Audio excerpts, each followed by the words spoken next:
मेरे साथ इस समय एक बड़े ख़ास मेहमान हैं। ख़ास कहूँ, कंट्रोवर्शियल कहूँ या फिर जिन्हें विवादों में रहने की आदत है ये कहूँ। मेरे साथ हैं विवेक अग्निहोत्री। विवेक, स्वागत है आपका। आप जाने-माने फ़िल्म मेकर हैं। लेकिन ये कंट्रोवर्सी में रहने की आदत हो गई है और फिर आपने टी-शर्ट पे लिखा हुआ है नेवर अगेन। नहीं, नहीं, मतलब फ़िल्म दोबारा नहीं बनाएँगे?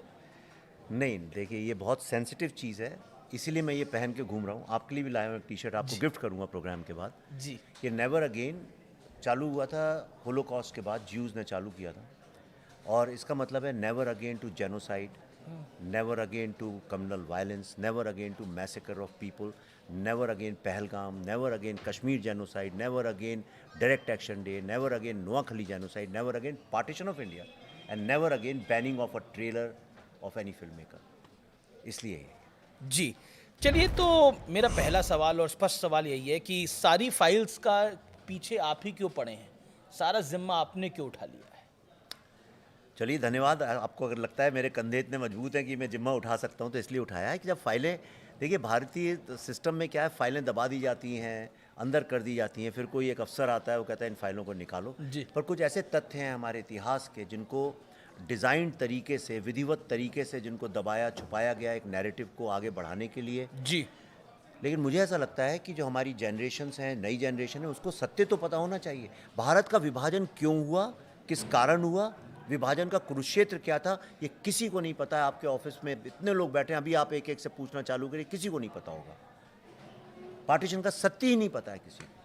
चलिए मैं आपसे एक सवाल पूछता हूँ। जी, जी, जी। अच्छा, आप सवाल पूछेंगे? नहीं, मैं आपसे जी, जी, नहीं, हाँ, नहीं, मैं पूछिए, सवाल पूछिए। पूछने वाला कोई जी। नहीं होता हूँ। जी, जी, पूछिए, पूछिए, मैं पूछिए। आपसे दो सवाल पूछता हूँ। पहला ये बताइए, जब मैं कहता हूँ पार्टीशन तो आपके दिमाग में सबसे पहली इमेज क्या आती है, विजुअली क्या आता है आपके दिमाग में? क्योंकि मेरे परिवार ने पार्टीशन का दंश झेला है, इसलिए कहाँ के मेरे रहने वाले हैं आप? हम मूलतः तो पाकिस्तान सियालकोट के जी, रहने वाले हैं। जी। उसके बाद जब पार्टीशन हुआ, जो कि एक दर्दनाक हादसा था, 14 अगस्त को अब हम विभाजन विभीषिका को कम से कम याद करते हैं, उस दर्द को, उस दंश को। और शायद मुझसे अगर कोई पूछेगा तो विभाजन क्या था? विभाजन कत्लेआम था। विभाजन में ट्रेनें कट के आई थी जी। और तो किसी ने सुध नहीं ली ये थी। पंजाब के एरिया में दिख रहा है ना आपको? जी, थी बंगाल में भी हुआ था। हाँ, कुरुक्षेत्र बंगाल था, उसका कॉन्सिक्वेंस पंजाब था। बंगाल एकमात्र ऐसी स्टेट है जो उसका 3 बार विभाजन हुआ है। 1905 में हुआ पहले, उसके बाद 1947 में हुआ और उसके बाद 1971 में कल्चरल डिवीजन हो गया और आज चौथे डिवीजन की कगार पे बंगाल खड़ा हुआ है। ये सत्य कितने लोग जानते हैं? दूसरा सत्य जो लोग नहीं जानते हैं, कोई नहीं, मैं आपको चैलेंज करता हूँ, मैं तो हज़ारों हज़ारों लोगों से पूछता हूँ जब भाषण देने जाता हूँ अमेरिका में, हर स्क्रीनिंग के पहले अभी मैं पूछता था, कौन सी वो एकमात्र ऐसी कम्युनिटी है मानवता के इतिहास में जो सबसे ज़्यादा प्रताड़ित, गुलाम रही और दंडित और खंडित हुई? कौन सी है बताइए? बंगाली, हिंदू कम्युनिटी। बंगाली हिंदू, नहीं, नहीं, ओवरऑल हिंदू हिंदू। हिंदू कम्युनिटी। 1200 साल की प्रताड़ना और गुलामी का हमारा इतिहास है और ये मैं नहीं कह रहा हूँ, ये वर्ल्ड के हिस्टोरियंस मानते हैं इस बात को।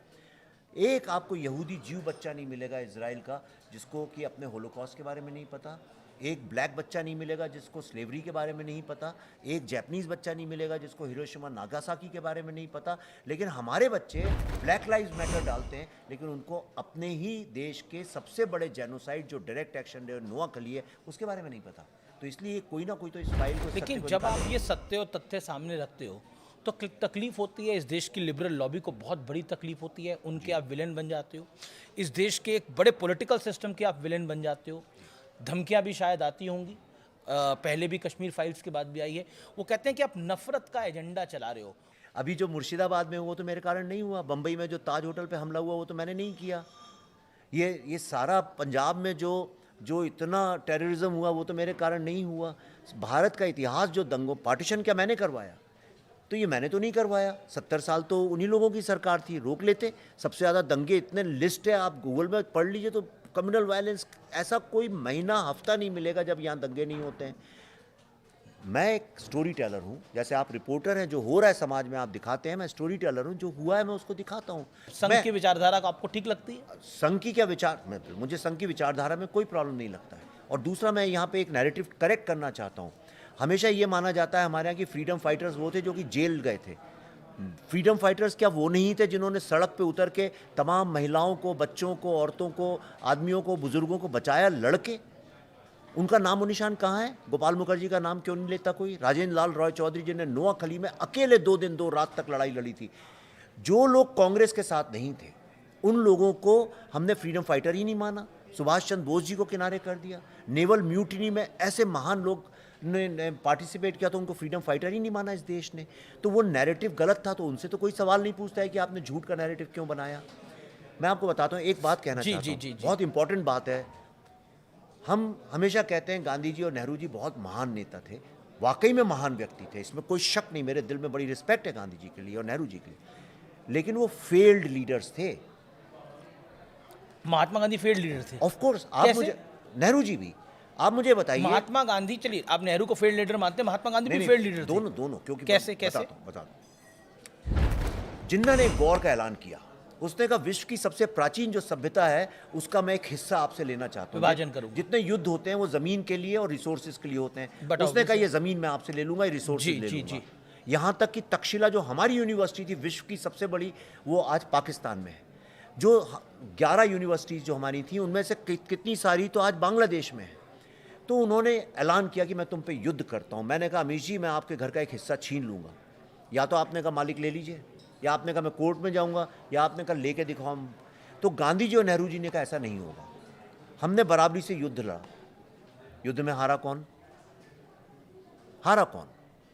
पर नहीं, हारा देश के सरकम नहीं। दूसरी तरफ से देखिए, मैं थोड़ा क्रिटिकल होकर सवाल पूछूंगा। देश, अब दूसरी तरफ से एक जवाब आएगा इसका कि भाई उस समय सरकमस्टांसेस ऐसे थे।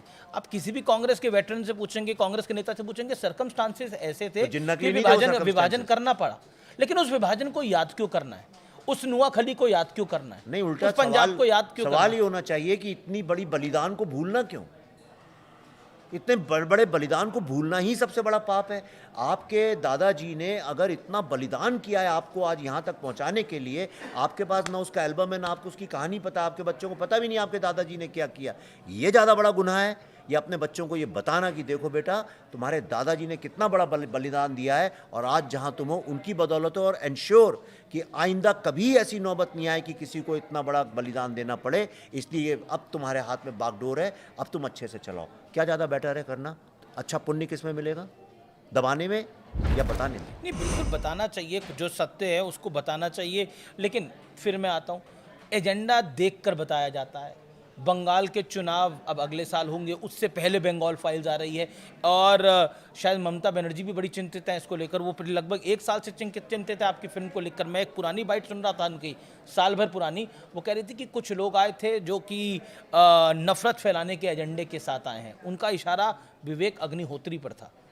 आप अभी बंगाल भी गए तो देखिए ट्रेलर लॉन्च नहीं होने दिया। देखिए, चिंता और शक की कोई दवाई नहीं होती है। जिसको चिंता करनी है वो कर, उसे रोक नहीं सकते। जो शक करता है उसे कोई रोक नहीं सकते। जहाँ तक आपने इलेक्शन की बात करी, तो ऐसा कोई वक्त आप बताइए हिंदुस्तान में जब मैं फिल्म रिलीज़ कर सकूँ जब कोई इलेक्शन ना हो रहा हो। अभी तो बिहार का हो रहा है, अभी कहाँ बंगाल का हो रहा है। बंगाल का अगर मुझे करना होता एजेंडा तो इतनी तो मैं अकल रखता हूँ कि फिर मैं जनवरी में रिलीज़ करता। अभी क्यों करता? इतना टाइम क्यों वेस्ट करता? आज इंटरनेट के ज़माने में लोग 10 सेकंड की रील तो याद नहीं रख सकते हैं, तो कौन याद रखेगा? ऐसा कुछ नहीं। और फिल्म में अगर इतनी ताकत है, अगर वो सोचता है कोई कि मेरी फिल्म से इलेक्शन चेंज हो सकते हैं, तो थैंक्स फॉर टेलिंग मी। अब अगली फिल्म जब बनाऊंगा तो इसी तरह से बनाऊंगा कि मैं कोई इलेक्शन खुद ही जीत लूँ कहीं पे खड़ा होकर फिल्म बना के। ऐसा नहीं होता है। ये बहुत ही यानी बहुत ही छोटा संकुचित विचारधारा है। लेकिन आपका ट्रेलर रिलीज नहीं हो पाया जी। आपको वहाँ पर विरोध का सामना करना पड़ा। विरोध यानी शासन प्रशासन का विरोध जी। क्या आपको लगता है कि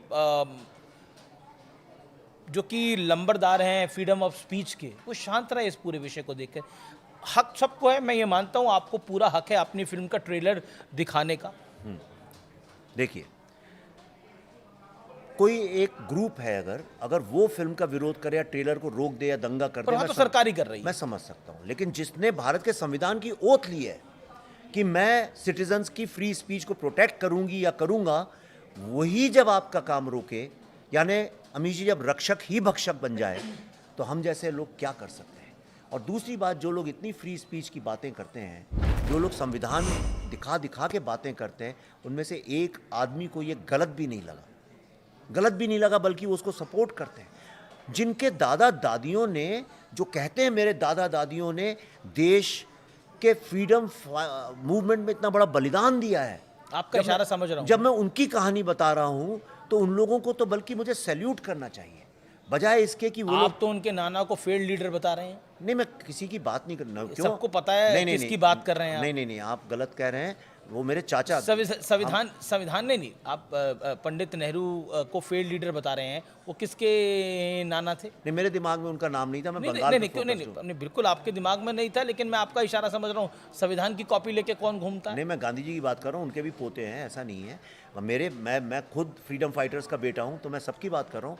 मैं ये कह रहा हूँ कि ये जो फिल्म है द बंगाल फाइल्स, ये भारत के इतिहास में बनी हुई एक इतनी इम्पॉर्टेंट फिल्म है जो देश को जोड़ने का काम करेगी, जो लोगों के जिनने बलिदान दिए हैं उनके पेन, दर्द, दुख को हील करने का काम करेगी।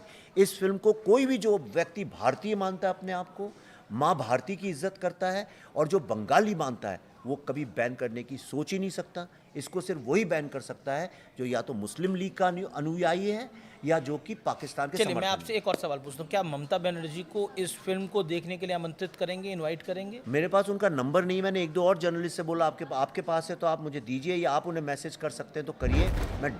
मैं चाहता हूँ कि उनको इतनी सद्बुद्धि हो, ईश्वर उनको ये रास्ता दिखाए कि इसको अगर उनने बैन करने की कोशिश की जा रही है, मेरा मुंह मत खुलवाइएगा। नहीं खोलिए तो मुंह। नहीं, यहाँ तो पर तो उनको क्योंकि बहुत यहाँ पर पुण्य हम मिलेगा। ये हम न्यूज़ रूम में हैं, और न्यूज़ रूम के अंदर सब बातें खुल के ही होती हैं। मैं आपको बताता हूँ, मैं अभी जब आ रहा था आपके यहाँ, पहले अभी लिफ्ट से जब आया तो मेरे को फ़ोन आया कि जो डिस्ट्रीब्यूटर्स हैं, ये कल मुझे कार में पता चला था और अब भी मेरे को दूसरा फ़ोन आया कि जो डिस्ट्रीब्यूटर हैं वो कह रहे हैं अगर फिल्म बंगाल में रिलीज़ होगी तो ये इतिहास कायम करेगी, इतना ऐतिहासिक बिजनेस करेगी।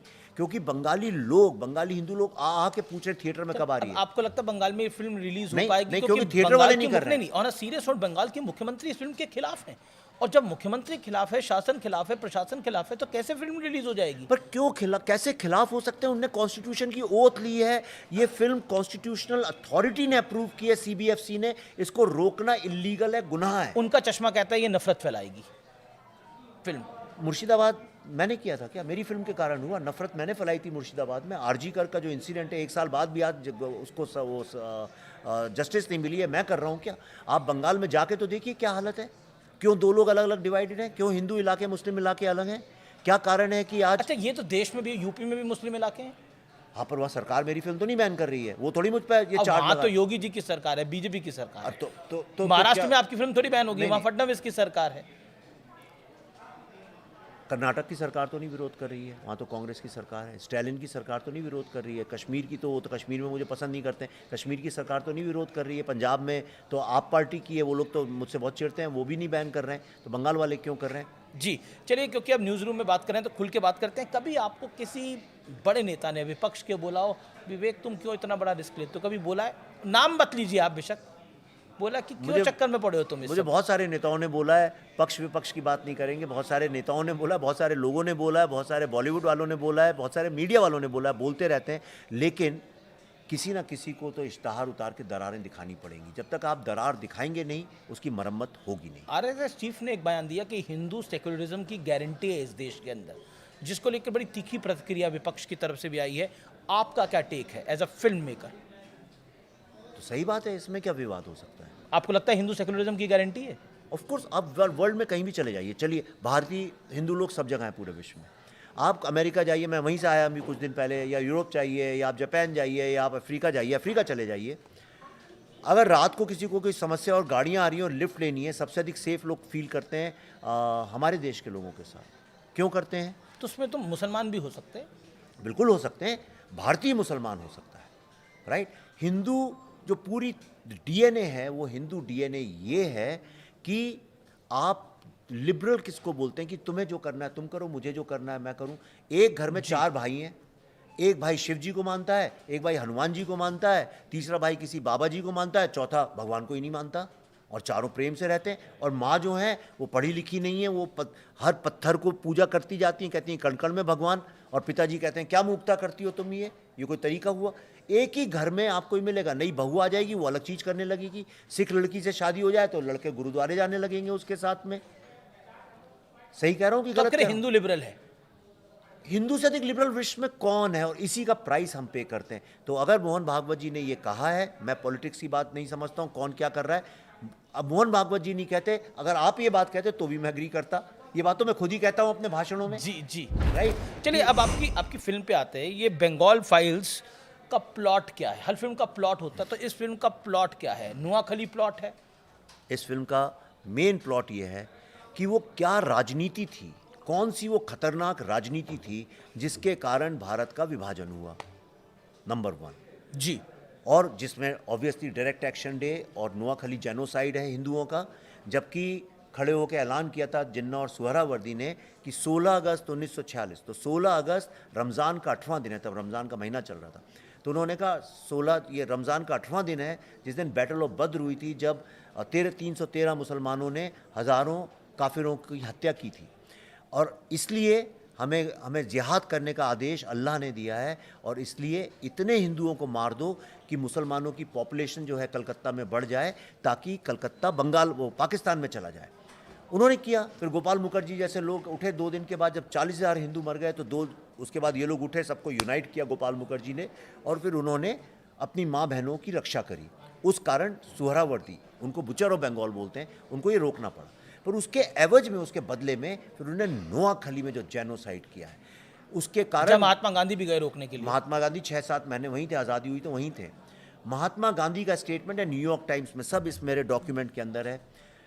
कागज पूरे लेके चलते हैं आप? इसलिए क्योंकि अब मैं कश्मीर फाइल जैसा नाइव नहीं हूँ, कोई पूछे तो मैं एक एक चीज़, एक एक पन्ना, एक एक डायलॉग आपके सामने रख सकता हूँ। तो गांधी जी का स्टेटमेंट, उन्होंने कहा हिंदूज क्विट नोआखली और बी प्रिपेयर टू डाई, मतलब हिंदू, ये महात्मा गांधी ने बोला जी। न्यूयॉर्क टाइम्स की हेडलाइन है, हिंदुओं नोआखली छोड़ के भाग जाओ या मरने के लिए तैयार हो जाओ। ये वो हार मान गए थे। तो ये जो 2 प्रसंग हुए, उसी संदर्भ में आपने बोला कि महात्मा गांधी भी एक हारे हुए नेता थे। बिल्कुल, तो उसी संदर्भ में बोला, नहीं तो रोक लेते ना, हिंदुओं को बचा लेते। नेता का काम क्या होता है? मेरी रक्षा करना। अगर मेरी रक्षा ही तो नहीं लगभग आपके रिसर्च के मुताबिक कितने हिंदू नुआखली में तब मारे गए? 10-20 हज़ार। देखिए क्या है प्रॉब्लम उस वक्त, 10,000 या 20,000 बड़ा नंबर। देखिए 10,000 तो पेपर में छपा हुआ है, राइट, और थे भी वहाँ पे 40,000 मारे गए कलकत्ता में डायरेक्ट एक्शन डे में। कलकत्ता में 40,000 हिंदू मारे जी, और नुआखली में उतने ही हुगली में कूद के मर गए। और जो लोग सफाई करते थे वो भी मर गए, तो लाशें महीनों महीनों पड़ी रही और उनको गिद्ध और चील खाते रहे। उसकी सारी फोटोग्राफ्स हैं टाइम लाइफ मैगजीन की, और मैंने वही चित्रण किया अपनी फिल्म में। और क्यों लाशें सड़ रही थी? जो लोग चिता जलाते थे उनको भी मार डाला गया था। आपको आईजी जो हैं पुलिस के वहाँ थे उस वक्त में, जो उनका स्टेटमेंट है कि जो बुचर्स मार्केट होता है, मटन मार्केट होता है, वहाँ पे ट्रक आके रुका और कई सारी 100 महिलाएं नग्न अवस्था में, और उन सबको जहाँ पे बकरे लटकते हैं उन खूंटों से लटका दिया गया, उनकी लाशों की प्रदर्शनी कर दी गई। उनने लिखा, तब वो यंग थे 17-18 साल के, उन्होंने लिखा मैंने पहली बार किसी औरत को निवृत्त देखा था अपनी लाइफ में। सब मर गई थी औरतें, एक बच्चा के रोने की आवाज़ आ रही थी, तो कोई उनने जाके देखा 2-3 महीने का बच्चा दूध पी रहा था माँ का, तो वो जिंदा था, वो मरा नहीं था। और उसको बचाने जब तक गए, तब से ऊपर से गिद्ध ने आके उस बच्चे को उठा के ले गया। मैंने अपनी फिल्म में शूट करके अमेरिका में दिखाया, पर एक प्रेग्नेंट महिला मुझे मिली, वो थिएटर से बाहर आ गई, उन्होंने शी स्टार्टेड वॉमिटिंग के लिए, मैं नहीं देख सकती ये सीन। तो अब भी मैंने कल शाम को वो हटाया है, और कल फिर से सेंसर में अप्रूवल लिया उस हटाने के बाद, क्योंकि मैंने कहा ये गलत होगा दिखाना इतना दर्दनाक सीन। आप कल तो एडिट कर दिया आपने अपनी अभी फिल्म से? सिर्फ उतना ही निकाल दिया। मैंने कहा कोई प्रेग्नेंट औरत देखें, अच्छी बात नहीं। छोटे बच्चों को उसमें डाल दिया गया उबलते पानी के अंदर। इतना दर्दनाक इतिहास है, आप सुन के आप भी आश्चर्य कर रहे हो। कभी सुनी है आपने ऐसी घटनाएं? मैं पहली बार सुन रहा हूँ ये बातें। आपने कभी आदमियों को ऐसे घोड़े बांध के 2 पार्ट में चिरवाया गया हो, आपने कभी सुना है? आप फिल्मों में देखा है। हाँ, तो इसमें आप असली में देखेंगे, ये रियलिटी में हुआ है जी, आपके? मेरी और फिल्म में- ऑथेंटिक है आपकी जानकारी? अरे सर हिस्टोरियंस बैठाल के सीबीएफसी में एक एक डायलॉग पे बहस हुई है, बहुत लंबा चला हमारा सिलसिला सीबीएफसी। आपकी फिल्म कैसे रोकेगा सेंसर? नहीं, ऐसे नहीं होता, ऐसे नहीं होता, ऐसे नहीं। मेरी कितनी वैक्सीन वॉर में इतनी समस्या खड़ी हो गई थी, कितना चेंज किया हमने। इसमें भी 2-3 जगह पे कुछ नाम बदले हम लोगों ने। जी, नहीं, बोलिए। चलिए एक मेरा अगला सवाल है, आपने अपनी फिल्म में एक बच्चे का नाम तैमूर रखा है, जी और तैमूर नाम पर तो आप पहले भी बहुत कुछ बोल चुके हैं। जी, मुझे गलत लगता है, मुझे ये गलत लगता है। इसलिए जिन लोगों ने हमें दंडित और खंडित किया है, जिनने हमारी बहू बहनों को लूटा है, यहाँ से उठा के ले गए हैं, जिनने तैमूर लंग, जानते हैं कौन था? तैमूर लंग जो है उज़्बेकिस्तान से आया, वहाँ पे उसका मकबरा है, कभी जाइएगा देखिएगा, वहाँ पे लिखा हुआ है कि उसने विश्व की सबसे स्ट्रॉन्ग और सबसे पावरफुल और सबसे रईस सल्तनत को जीता था, दिल्ली सल्तनत दिल्ली को। सल्तनत। एक रात में उसने 1 लाख घरों को जला दिया था, मारा था, बहू बेटियों को उठा के ले गया था, और जाते हुए पूरे रास्ते में हरियाणा, हिमाचल, पंजाब, जम्मू कश्मीर होते हुए गांव के गांव जलाते चली गई थी उनकी सेना। ऐसे आदमी के ऊपर नाम रखें हम लोग अपना? हिटलर का नाम रखता है कोई? रखा ही हुआ है अब। तो अब कई एक आपने तो ये पकड़ लिया सेलिब्रिटीज़ हैं, पर कितने और बच्चों के नाम तैमूर हैं देश में? नहीं रखना चाहिए, गलत बात है। सबको जैसे लगता है सैफ स्टालिन, अली खान और जैसे हमारे चीफ मिनिस्टर ने स्टालिन नाम है उनका, स्टालिन कोई रखता है आज की तारीख में नाम जिसने इतने लोगों को काटा मारा? ऑल द बेस्ट मैं आपको कहना चाहता हूँ आपकी फिल्म के लिए, और आप ऐसे ही कंट्रोवर्सी करते रहिए और आपकी फिल्म ऐसे ही चलती रहे। ऑल द बेस्ट, आपको बहुत बहुत शुभकामनाएं। और आपने एक डेयरिंग काम किया है, I must compliment you for this. आपने एक डेयरिंग काम किया है। और मैं आपके लिए टी शर्ट गिफ्ट में जी लाया जी हूं। जी, नेवर अगेन। और अब मैं समझा कि ये नेवर ये अगेन दर्द किस के लिए लिए। Never again. देखिए इसका लास्ट में one word for the viewers. One word बता देता हूँ कि कलकत्ता की सड़कों में, रेस्टोरेंट्स में और सब जगह पे लिखा हुआ था, क्लब्स में, dogs and Indians not allowed. यानी उसमें भी हमें डॉग्स के नीचे रखा हुआ था, और ये उनने पकड़ा था, मुस्लिम जो इस्लामिक जो इन्वेडर्स थे उनकी ये थ्योरी थी। मैं चाहता हूँ दुनिया में किसी की मजाल नहीं हो कभी कहने की dogs and Indians not allowed.